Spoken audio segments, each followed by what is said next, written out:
Hey there, it's day 147 of this administration. And today I'd like to wish everyone a happy Father's Day if you are a father. I lost my dad in 2009, and so it's always bittersweet. But, being a father is one of the most important jobs you can do. And at the end of your life, I think that'll have a lot more impact than any of your career choices. So, but I thought for today that I would honor my dad by reading the eulogy that I wrote for him and read back in 2009. He died in July of 2009. And so this is an honoring of Edward Kowaleski. I've known my dad all of my life, a gift that I don't take for granted. Still, it won't be the same without him. A foundation, a rock of love and support will be missing. Dad was like a fine wine. He mellowed with age. He was a stubborn man, a trait he passed on to me and other unnamed members of the family.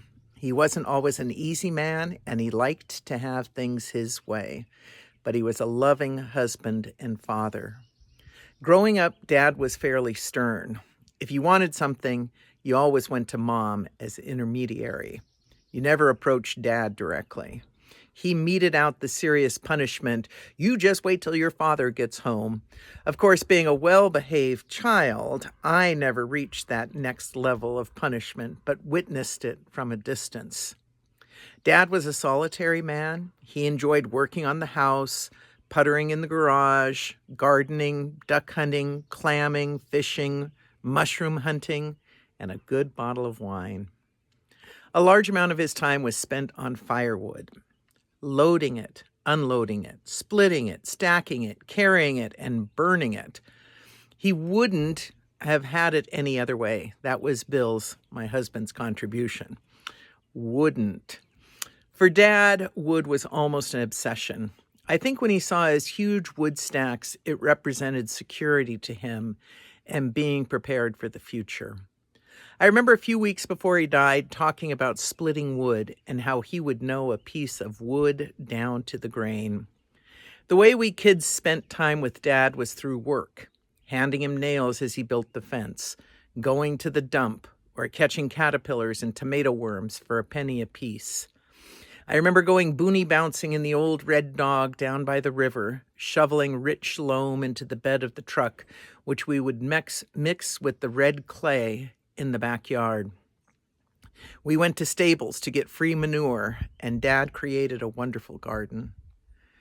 Dad gave me my love of nature, back roads, camping, the ocean, and playing games.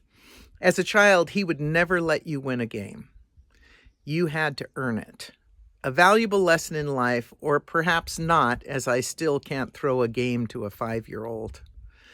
During my adolescent years, Dad and I butted heads, our stubborn natures rising on both sides. But as I got older, my perspective changed. After we kids left home, I watched my mom and dad fall in love again. I remember their 25th wedding anniversary was particularly sweet, as was their 50th. During my adult years, Dad and I became closer. Our tradition was to take a drive into the mountains, exploring back roads from Weaverville to Lassen. The trip always culminated with a cheeseburger at some local hamburger joint. These drives cemented my relationship with my father. After learning of his illness 17 months ago, we have spent more time together than ever before. He died of pancreatic cancer. That time spent with Dad is priceless. For the first year, we would continue our drives, though he would have to fight his fatigue. He continued to keep his spirits up, always following chemo with a day of hard work. In October, I remembered hearing how he had cut off half his thumb on the table saw. He wrapped it up to stop the bleeding, cleaned the blood off the saw, and then finished cutting that last picket. He suggested to Mom that they cover the swing set, which is now in my backyard, with a tarp because it looked like rain, before heading to the emergency room. That was my dad to a T. Dad managed his illness stubbornly with strength and dignity. I saw a different man in the last year and a half, gentler, reconciled without regret. He showed a depth I hadn't suspected before.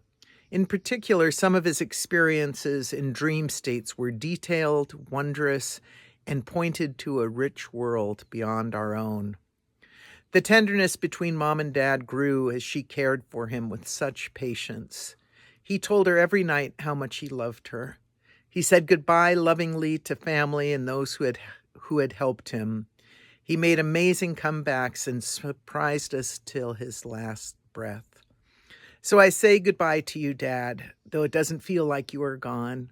I know you are watching me from the other side, knowing that your legacy will live on through your children, grandchildren, and all who remember you. We love you. So it's been a long time that he has been gone, but he still lives on with me. When I'm driving the little gray dog, his truck, I feel his presence more, and that's the one we took into the mountains on the back roads.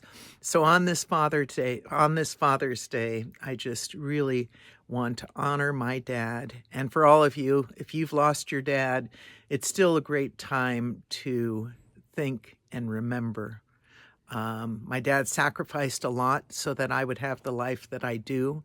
And I appreciate that every day. I love you, Dad. So this is Juju Unfiltered, Unscripted, Unedited. Lead with love. If your dad is alive, tell him how much you love him. And if your relationship is difficult, try to resolve it before he's gone.